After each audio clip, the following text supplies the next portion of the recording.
Hey, this is Marcus Washington, MTC Media, with your Georgetown wrap-up against Marquette. Marquette completely dominates the Hoyas, 91-57. Marquette was led by Cam Jones, who at the post-game presser, Shaka Smart said he didn't even know if Cam could play. He was not available for practice. He had been out of the lineup, and he didn't even go through the walkthrough. He was at the walkthrough, didn't go through the walkthrough. Then he just comes out here, gets a career high 31, ties the career high with 7 made threes. He was 7 for 9 from the three-point line. And coming into this game, he shot 34.2%. So you talk about a career shooting day. That's a career shooting day. And all that in 33 minutes. Tyler Kolek had 17 points, 8 assists, only 1 turnover in your typical Tyler Kolek type of game.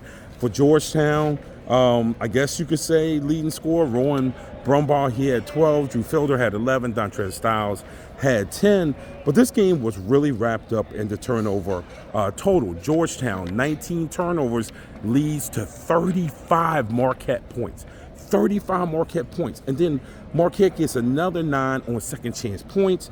And, you know, because of the live ball turnovers of Georgetown, 19 fast break points. And then when you look at Georgetown's numbers, it's completely brutal. Only able to get to the, only able to attempt 14 threes, or 4 for 14. They did a great job on Jaden Epps. Jaden Epps only had 8 field goal attempts, only had 5 by halftime. So he wasn't even able to get his shot off. Styles was 3 for 8 from the field. Masood was 3 for 7. It was just a disaster from the very beginning. Georgetown, you've heard me say it the whole time, it is hard in this era of basketball to play without a primary ball handler. And Georgetown doesn't have one, and that's not a criticism of Georgetown's players. It's not even criticism of the coaching staff and who they brought in. These guys are who they are. And as Cooley has said quite a bit, there's no free agency. You can't just pick up somebody off of the waiver wire. This is what you got. So, you know, a priority has to be a scoring wing, a primary ball handler, and probably another big when you look inside the portal, along with the guys that are coming in. But throughout this game, this was Marquette being able to impose what Marquette does. I had talked about in the pregame, you can't have multiple possessions within a possession. And you look at it, Marquette had 8 offensive rebounds. Those things turns into kickouts. Like I said, you had to choose. You're going to give up the 3 or take away the drive. And I said take away the drive, give up the 3. What I didn't mean by that is give up wide open threes. There was not even closeouts because the closeouts were so long.